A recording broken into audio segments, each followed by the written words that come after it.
My name's Kimberly Hodges. I'm from the Philadelphia, Pennsylvania area. I am a media director at CMI Media Group. I went to Howard University. I was a part of the School of Business Honors Program, and I graduated with a degree in marketing. I took a very windy journey to get to where I am today. I graduated college and I started working for ExxonMobil, where they had this really beautiful, extensive management training program. They moved me out to Los Angeles. So I lived in LA for 5 years. I was out there and realized my first job was not my first love, and decided that I wanted to find a better alignment with who I was and my passions. So I moved into the pharma realm and I became a sales representative. So I'm going to cut my windy story short to just say that I've worked in sales and pharma as well as marketing. And then I decided to move more into an advertising realm, which has led me to where I am in this moment. And along the way, met a lot of wonderful people, developed a great network, and most importantly, developed a wide variety of skill sets that helped me in the position that I'm in today. So I'm so happy to be with you guys today. So thank you for your time and thank you for the invitation. In the spirit of windy, twisty paths, I can follow that up. So hi everyone, it's great to be here. I'm Emily Allen. I'm an associate vice president at Lanson's, which is a communications consultancy headquartered in London, and then with an office in New York City, where I'm based, and actually physically in the office right now. So I attended Fordham University here in the city, and I majored in English and minored in communication. So similarly, my path was not exactly linear. So originally I was thinking about law school and planned to work for a short while doing something a bit outside of law to get my feet wet in the working world and then go back to law school. And then during my time at Fordham, I took a course on the history of public relations and marketing and crisis comms. And I was just fascinated by the power of those concepts. So when I graduated a little bit early, I used that time to apply to jobs in the public relations and marketing sphere. And I started out at the coordinator level there, focused at a firm on financial services, which was quite foreign to me at the time, but I viewed it as a learning opportunity and challenge. And I never looked back. So from there, I spent a handful of years at that firm, and then I joined Lanson's in 2021. And that's how we got here. So thank you for having me, Miguel, and thank you for the invitation. It's great to be a great chat. Awesome. Going along with the theme of windy roads to get here, definitely had a nice just road to get to my current position. But so my name is Ron Landrum. I live in Chicago, Illinois, and I also work at CMI Media Group along with Kim Hodges. I'm an associate director of the business insights team. So essentially it's like an analytics role where we're managing the reporting and the analytics for a client base or a book of business. Grew up in Gary, Indiana, went to school at Purdue University, Boiler Up, go Big Ten, and graduated with a major in business management, minor in marketing. Very similar to the previous panelist, I also took a class on marketing analytics. It was my 5th year, my last semester of college, and it definitely gave me some insight on the different realms that were all encompassed within marketing. So I was able to kind of see that it wasn't just advertising, where there were different ways you can make decisions within advertising, and that definitely sparked something for me. However, coming out of college, I actually started at Target as an executive team leader in store. Great position, but very quickly learned that was not my love or my passion either. I was in that role for about 6 months and eventually got a word of a position at Nielsen through my friend and frat brother who was working in HR. Took that opportunity very seriously and joined them about 6 months after graduation. Was there working on their client services team, primarily with their social media clients. So that was really relevant to me because I grew up with social media. That was something that was extremely important and very relevant in my life. So I appreciated that experience to kind of springboard my professional career. And then from there, I worked there for 8 years until I got this opportunity on the business insights team at CMI. And more than happy, I'm privileged, I feel, to kind of get this opportunity to talk to you all. Like, this is really important to me. I didn't grow up with like having a mentor or being able to kind of have access to some of these conversations. So extremely important to kind of, give back in this way. So thank you for the time. So let's just dive into delegation. I'll open this up for questions and I'll kind of get us started. And my first question to you guys, and you guys can go one at a time and then just kind of give a little bit about your experience when it comes to delegation, is how do you know when to delegate a task and when to do it yourself? So, as I was thinking about this before, coming on the panel, I just kind of realized like there isn't a whole lot of opportunities to learn how to delegate, like in school, in class. They don't necessarily teach you, the right ways or when to do that. And I think it does kind of first kind of get that opportunity, right? So whether it be at a part-time job, that was something I had to do through school, I had to work, or an organization where you kind of hold a position as well. You have to first kind of like find those opportunities to make sure that you're able to do it, because they just don't come to you. You kind of need to first get that opportunity. But I think one of the most important things is to know yourself. That means understanding your strengths and your weaknesses first, to realize, when are those opportunities, when they do arise, what parts are you going to delegate, right? You have to know yourself and understand what you're good at, what you're not so good at. So then you can potentially work with a team, because I don't think anybody has a job that's super siloed where you're the only person that you're working with and you don't talk to anybody on a daily basis. A lot of us work on teams, and that's going to be something that comes with any kind of position. So first off, understanding your strengths and your weaknesses, and then being able to identify those opportunities where it is important to delegate. I think once you're able to identify what you can do with ease and then what maybe takes some more time, you can begin to kind of identify what things are going to be easy for you to do, what things aren't going to be easy for you to do, and when should you raise your hand to kind of get that additional help. Because ultimately, with any task, you're trying to accomplish a goal. And in order to do that, you want to put the right people in the right positions, and that also includes yourself. So in order to get a task complete, understanding your strengths and weaknesses first, realizing the best path forward, and then understanding the best way to do that, I think, within a team, and really kind of making sure that completion of the task is top of mind. That's what you're trying to do. So in order to make it easy for yourself, identifying those opportunities when to delegate is paramount. I definitely agree. It's about understanding where your strengths and weaknesses lie. And for me, I think it's a bit of looking at it as a learning opportunity as well, either for you to be delegated tasks that are maybe a bit outside your comfort zone. And for me, I always like to feel a little bit uncomfortable, because I think that's where we can grow the most. So when things are being delegated to me, I like to feel just a little uneasy, right? Because that is where that growth happens. And then I think similarly, we have to remember, I'm very guilty of the it's easier if I do it myself. I can do it faster and I can do it quicker mentality. And that's gotten me bogged down with a lot of work in the past. So I think I've learned throughout the years that, it's as much a learning opportunity for someone else. And it might take a little bit longer for someone else to do it, but it really is an opportunity for them to grow and to hone their skills as well, and to share that knowledge down in like a downward path, as well as stretching up. So it's, both directions. I think we have to look at it as a learning opportunity, and really understand where we're comfortable and where we're uncomfortable. And I think stretching up to the points where we feel uncomfortable, and even giving a task away that maybe you aren't comfortable is going to be done with perfection, but it really is that growth step for the next person underneath you. So those are kind of the points that I look at in terms of when to delegate and when to take something new on.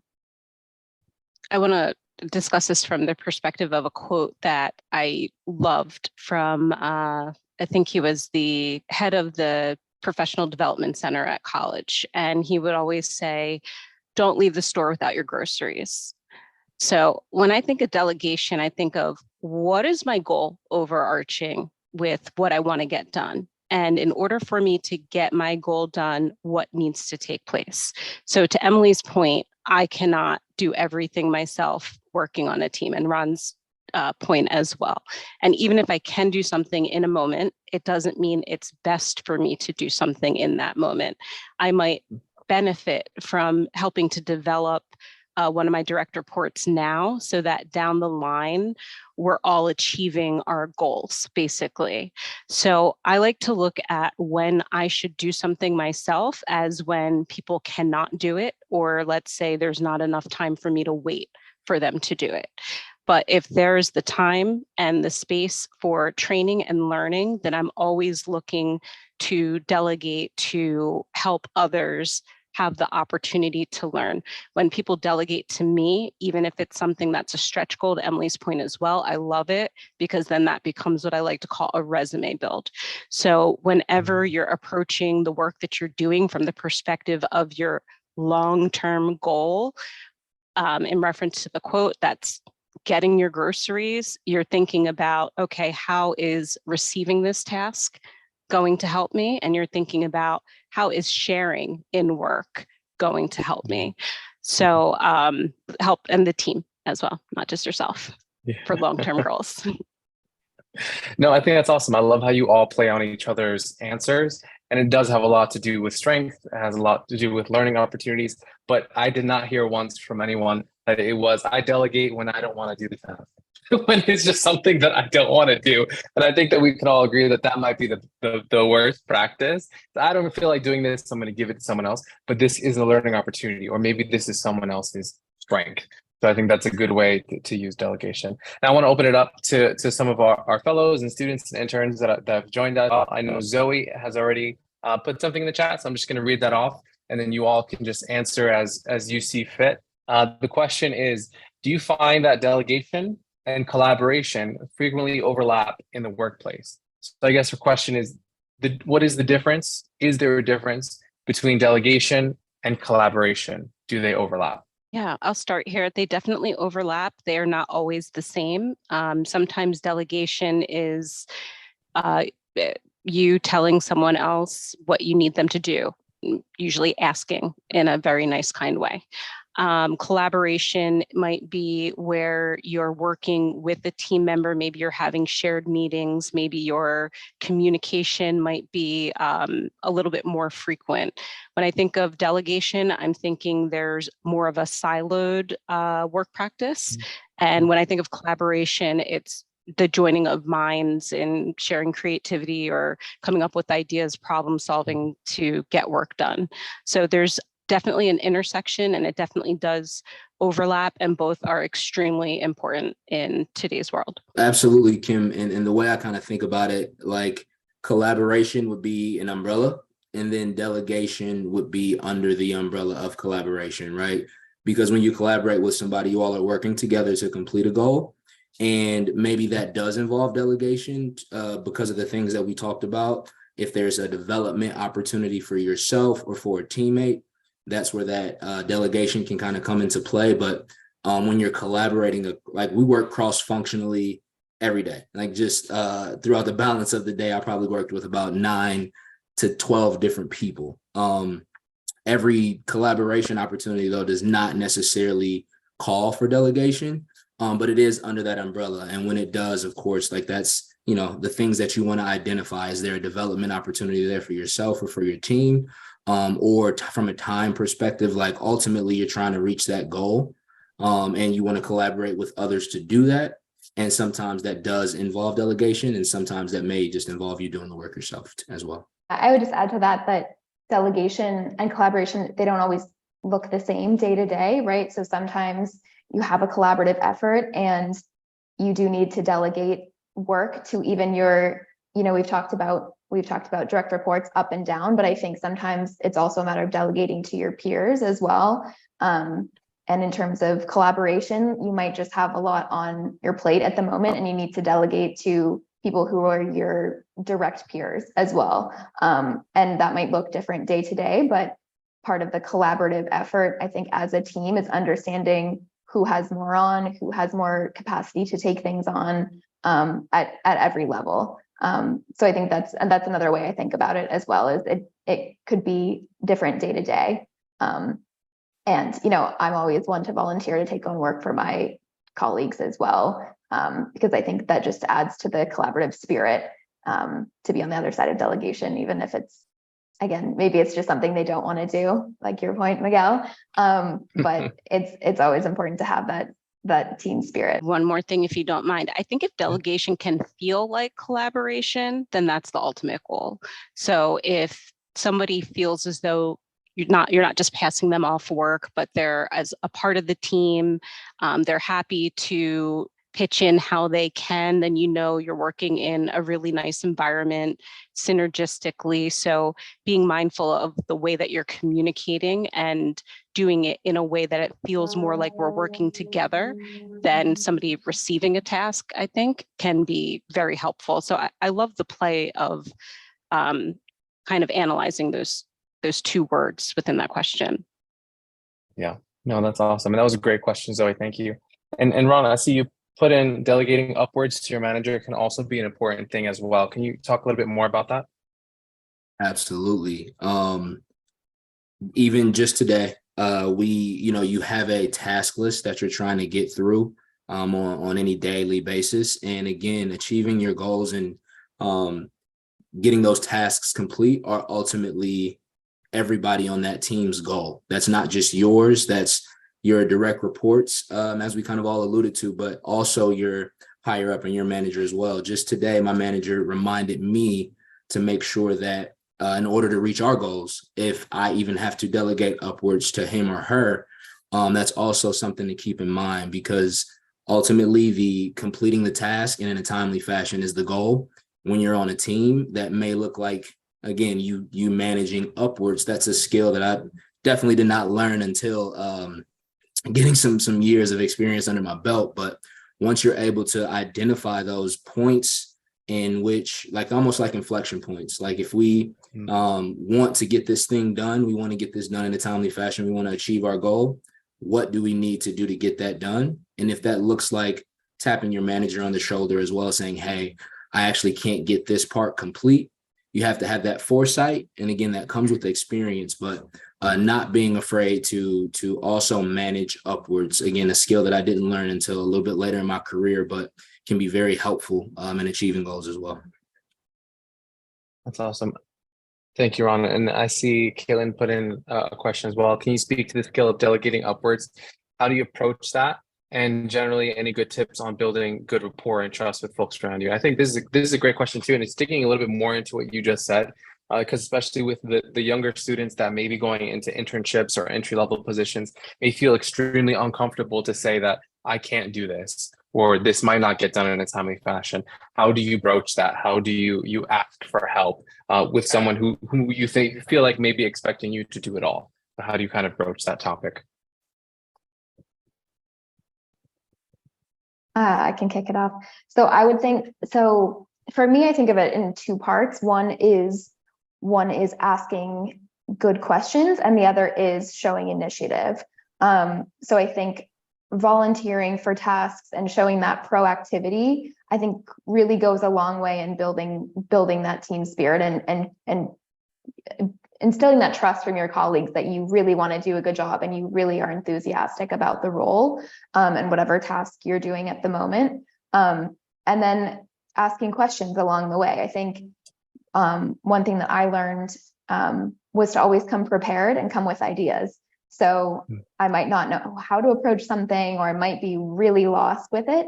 But I think just starting with some ideas and bringing that to your manager and saying, here's what I'm thinking, here's my plan of attack, what are your thoughts? Because I think that shows that you have that spirit and the drive to be a self-starter, but also that you don't have all the answers, and that's perfectly okay. I don't think anyone in the world has all the answers at any point in time. And I think it's actually very smart to know what you don't know. But I think showing that initial spirit and drive to come with ideas and come with initiative, even if it's completely wrong. I think that goes a lot farther in building that relationship than just coming with a question without some ideas behind it, if that makes sense. Absolutely. I would agree. I will tell you, my direct reports will delegate upward to me as all the time. And it could be as simple as we're not going to meet our deadline. So that helps for me to build rapport because they're being honest and transparent. And that helps to establish a level of trust.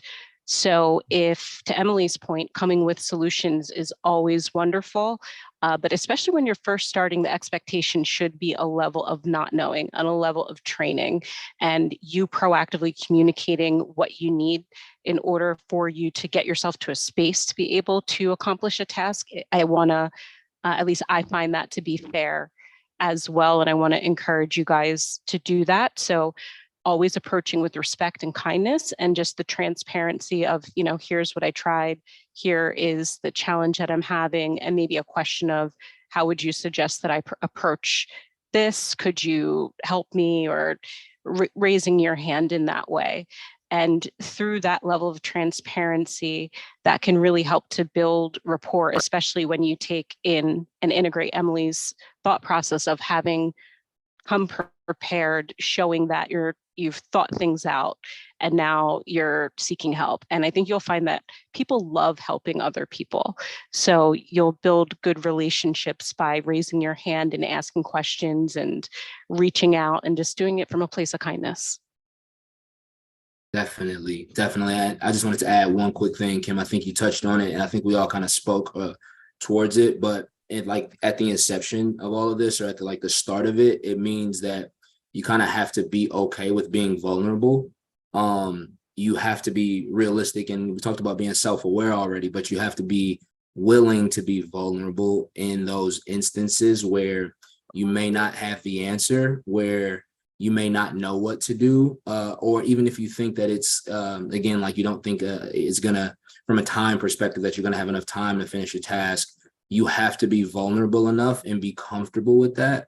And that does take some time. You have to get comfortable with it, but being vulnerable, I think, is at the inception of all of this, and being willing to do that in a professional setting.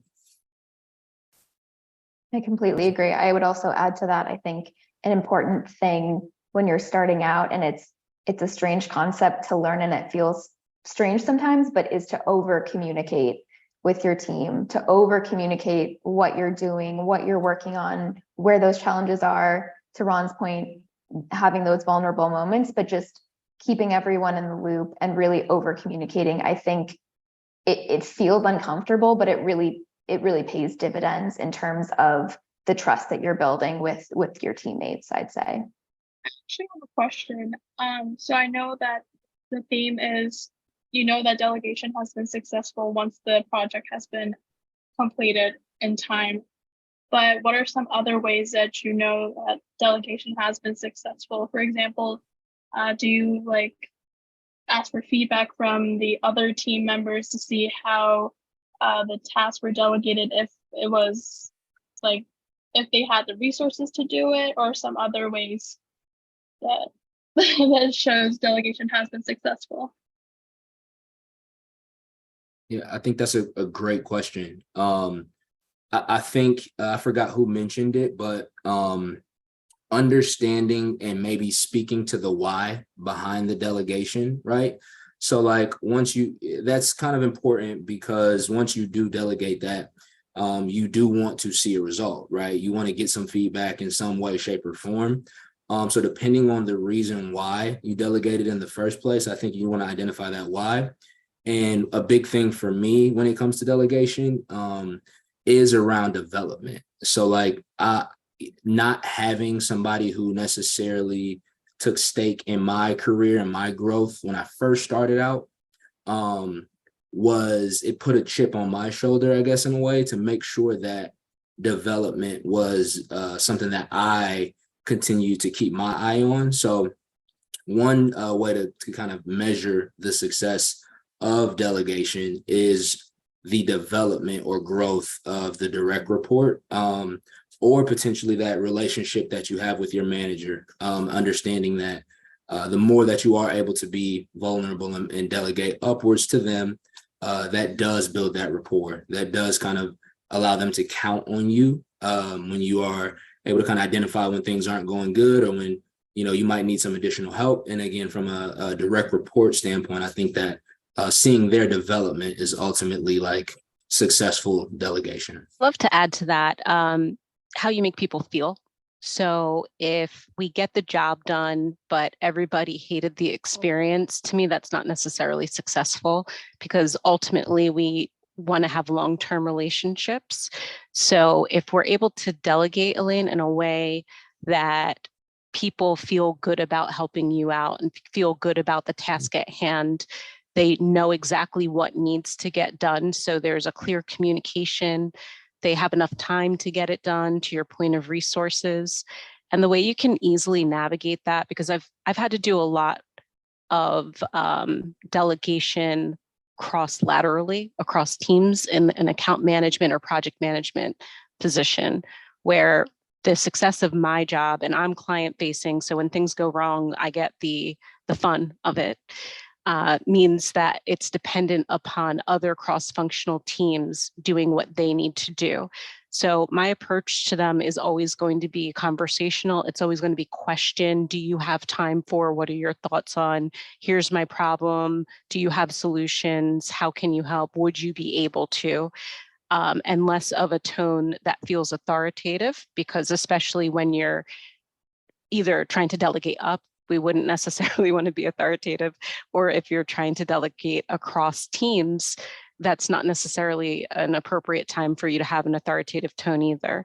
So I think the way that you go about, and I will forget who it was, Caitlin might have mentioned the intentionality that you have behind how you're communicating can really make or break people wanting to be helpful and get it done.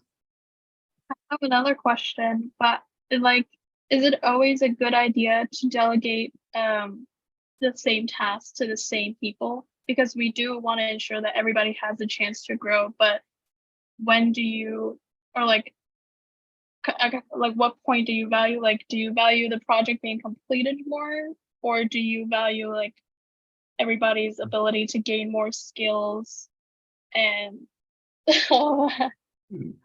Great question too. I have a very relevant example where starting my role, I did not come from a background in pharmacy, right? I didn't really understand the pharmaceutical space as much, but the team that I was brought on, they needed an experienced business insights leader. So what they really kind of needed was to make sure that they had someone that they trusted who can answer certain questions. And I knew that always was not going to be me, right? So understanding that we have a client who's a little bit agitated potentially, or they want to make sure that they meet a specific goal, I realized that I had to delegate certain things that weren't necessarily for my direct reports development, but it allowed me to develop while he knocked down the easy parts, the things that he was good at, right? So Elaine, I really appreciate this question. I can see that you're a big picture thinker, because you're starting to understand it does get repetitive. Maybe development is not the main goal. Success and ultimately client relationship might be the main goal, right? So that would change essentially how you're delegating. So you're thinking about it in the right perspective. It's supposed to be a big picture thing. That's one of the big, I think that's one of the strengths of a good leader, is to understand that it's not always about one thing. Sometimes that thing changes and you have to be agile enough to change with it, which means that yes, sometimes you will not delegate that same task to that person or to yourself. Sometimes you have to look at the overall success of the team and what will ultimately get you all to the best place. So great question. I think you're thinking about it in the right frame. Yeah, I completely agree. And I think part of being a leader is taking that step back and zooming out and taking stock of the big picture. To Ron's point, I think one thing that you'll find maybe when you start in the working world is that efficiency can sometimes take over those development pieces and those collaboration pieces.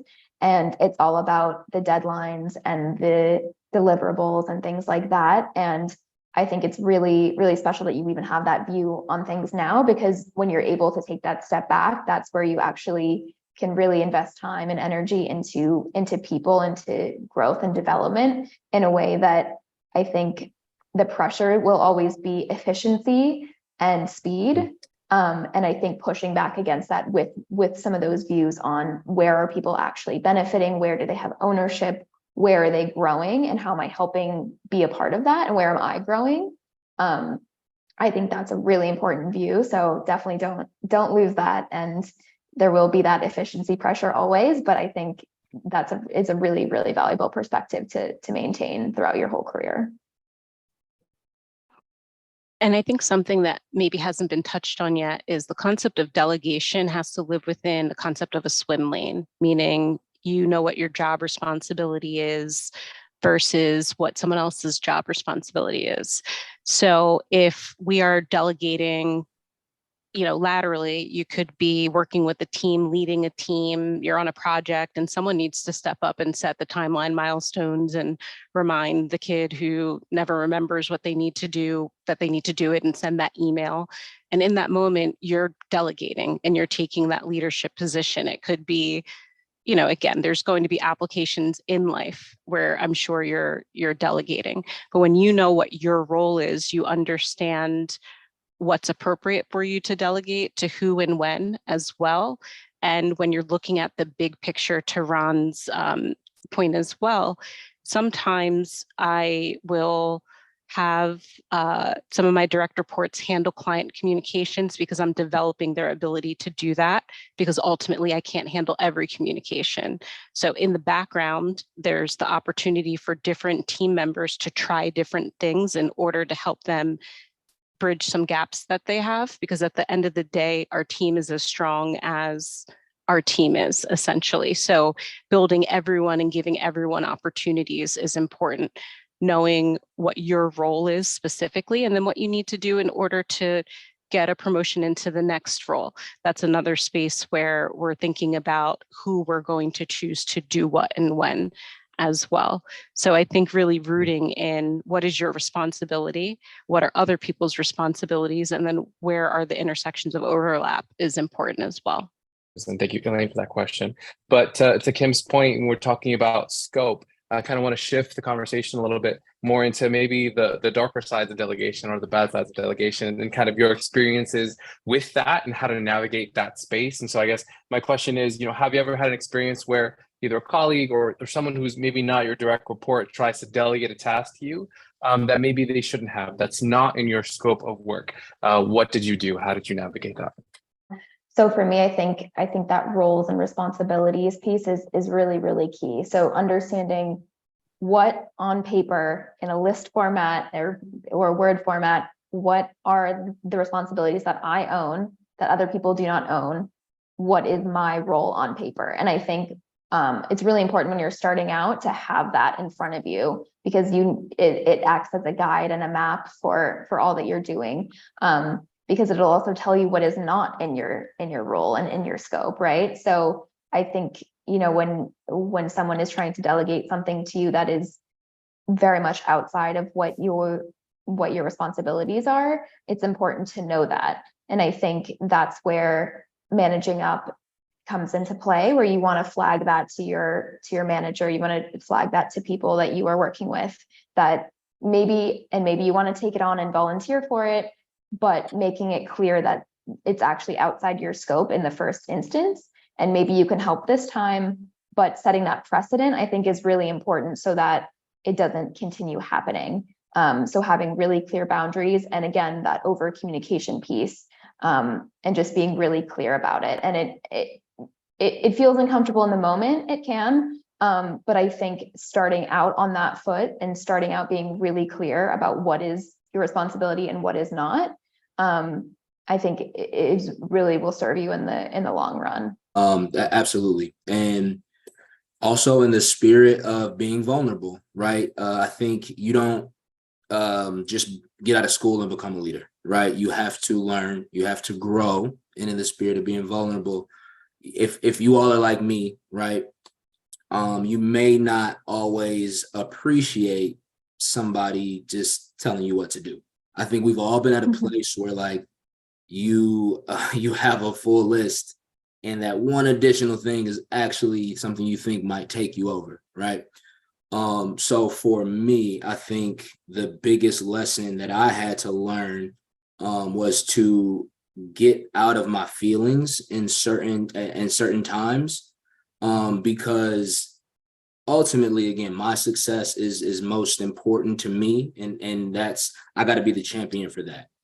Everybody will not take the same stake in your success as you do. So once you are, if you are like me, a person who may not necessarily have an easy relationship with somebody just telling you what to do, I think understanding yourself, we talked about knowing yourself, realizing who you are, but ultimately keeping the goal of success, getting the job done and promptly and accurately, like you're able to deprioritize your feelings and understand that those aren't most important most of the time.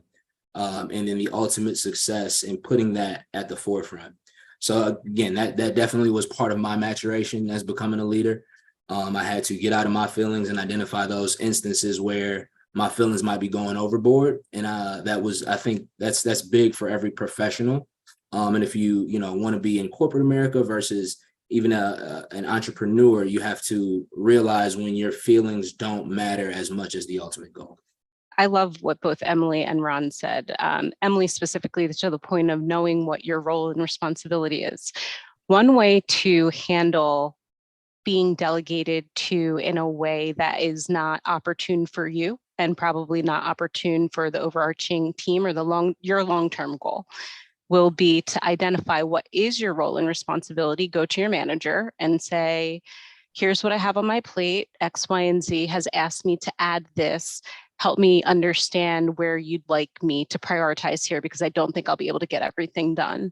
So it's the way that you're approaching this concept of being delegated to. Someone might be asking you to do work that might not be your responsibility, but finding really professional, kind, political ways to present that, bring awareness to it, so that then you may not even have to make that decision. Your manager might jump in and step in and either tell you, oh no, do these things, or yeah, why don't you do that and deprioritize these other things? That can be a really helpful way to navigate. To Ron's point, not taking any of it personally. I think there's a lot happening at work for everyone. Everyone has stuff happening at home as well. Assuming the best, that people have the best intention, and even when they don't, recognizing that has everything to do with them and nothing to do with you, and just not personalizing it makes that experience better as well. So I personally do love to work outside of my swim lane, and that has been, I think, a pillar to my success, because as people are delegating responsibilities to me that are not really appropriate sometimes, it's allowing me to learn and to grow. And then that becomes my resume build. And that makes me become even more comfortable for that next step and that next level that I'm taking on. So it goes back to my wonky analogy in the beginning of, or I don't know if it's an analogy, but saying in the beginning of, don't leave the store without your groceries. If you know what your goal is, then you're going to be able to know in a moment, my goal is to eventually be in my manager's seat. So that means if my manager's delegating work to me that they're doing, then it's helping me to prepare for that opportunity. My goal, I'm interested in this side of the business that I don't know a lot about. Now I have an opportunity to learn more about that side of the business and to see if it's a place I want to be or not. So I think when that dark side does occur, you can kind of make it work for you if you desire. And if it's not something you're interested in doing, you just find the appropriate, polite way to tell people no. And the best way to do that is through bringing it to your manager and just outlining, hey, here are my responsibilities. My plate is full. Help me to prioritize. And that question will always give you the answer that you're seeking. Okay. We're approaching kind of the finale here, and so I have two more questions for you guys, and you can choose one over the other. You can answer both. That's totally fine. My first question is, what is a piece of advice you would give yourself when you were fresh out of college? So that first job, that first position, fresh out of college, you bring yourself back to that moment. What advice would you give yourself? And my second question is, how can college students start practicing delegation at that stage in their lives? So right now, just very practical advice. They may not have all the opportunities to delegate. What are some small ways they can recognize it in their own lives and start practicing that for later? So those are my two questions: advice, and then practical ways to start applying delegation. On the delegation piece, I think that we actually see it a lot more in our lives than we think we do. I think there are so many different arenas of it's not just in the work arena that delegation occurs, right? So I think, Kim, you had said if you are part of a family, you've definitely been delegated to. And I think that really resonates with me. Or if you've been in, making plans with friends, or you've been on a sports team, or you've been in a group project in school, any of the above, I think there is that delegation piece. And it's just about recognizing it and applying those same lessons in the workplace, right? And I think, you might take a bit of a more stepped back, maybe political route with how you're going about it and the communication surrounding it. But I'm sure we've all been part of a group project. When someone isn't doing their part of it, I see Zoe's face changing. She's definitely experienced that. We've all been there, right? So it's about understanding those lessons and where we've actually already seen those things and encountered them, and what we've learned from those moments, and how we can then apply that in the workplace. So I think, and practicing it in those moments as well, and maybe taking a more patient approach to the group project, and just taking the lead, stepping up and saying, how about you person do this and you person do that? It's just about finding those instances in day-to-day life, I think, that mimic the workplace, because everything's going to be a group project, forever, basically. So it's important to kind of apply those lessons from the day-to-day. And do you have any advice for yourself if you were fresh out of college? Yeah, I would say, don't be afraid to ask questions, and don't be afraid to be wrong and look dumb. I think it's really intimidating entering the workforce, or I think probably for all three of us on the panel, maybe an industry that we weren't super familiar with upon arrival. And I think the instinct is to want to look like you know what you're doing and sound smart and have it all together. But I think it's okay to have those vulnerable moments, to Ron's point, and to really just ask a lot of questions and raise your hand when you don't know something. And I think, honestly, that is very relatable, and I think will go a long way in building relationships and getting the answers that you actually want and need, rather than kind of struggling through it and feeling like you're alone. So I think that's why this is a great program as well, because you can ask those questions and get the answers you want. So I actually got three things for me fresh out of college, right? Thought about this beforehand. Like, this is something I definitely thought about before. Three things. One, don't underestimate the value of your college network. A big part of college is building relationships. Don't underestimate the professors, the students, the whoever, the faculty, administrators, whoever that you come into contact with. Don't underestimate the value of that network. Two, as soon as you can, start a list of accomplishments, what I like to call a brag list. It will help you easily identify your growth and your personal growth, as well as your professional growth. So and you just keep it up. As soon as you hit a notch, you just write it down. And it'll also help you fuel your LinkedIn and your resume, allow you to just speak about yourself in a very easy way. And lastly, and probably most personally for me, have a plan for your finances. That was big for me to kind of get out and in the real world, and not always necessarily having the best relationship with finances. Have a plan. That'll definitely save you some time by the time you're 25, going into 30 and things like that. And then in terms of practicing delegation, I think there's a couple different ways to go about it. Anytime you have the opportunity to collaborate, I talked about it earlier, the collaboration umbrella with delegation kind of being underneath it. Anytime you have an opportunity to collaborate, work outside of your comfort zone. If you're not comfortable with like leading or delegating in that way, try. Rather it be something small, right? Nothing is too small when you're trying to prioritize your growth. So anytime you have a chance to collaborate on anything, try to get some practice with delegating, because it'll definitely serve you in the future. So I think the piece of advice that I would give myself, I think I took life way too seriously when I was younger. So I would live in the moment a little bit more, but maintaining intentionality for the future. Because sometimes I think we miss the fact that there's so much valuable at every single stage that we go through, and that, change is inevitable. So really living in the moment, living with gratitude for all of the things that you can find to have gratitude for in that moment, and just trusting that as long as you're bringing the best version of yourself forward, things are going to work out accordingly in ways that you might not even be able to predict. Hence our windy roads that we mentioned in the very beginning.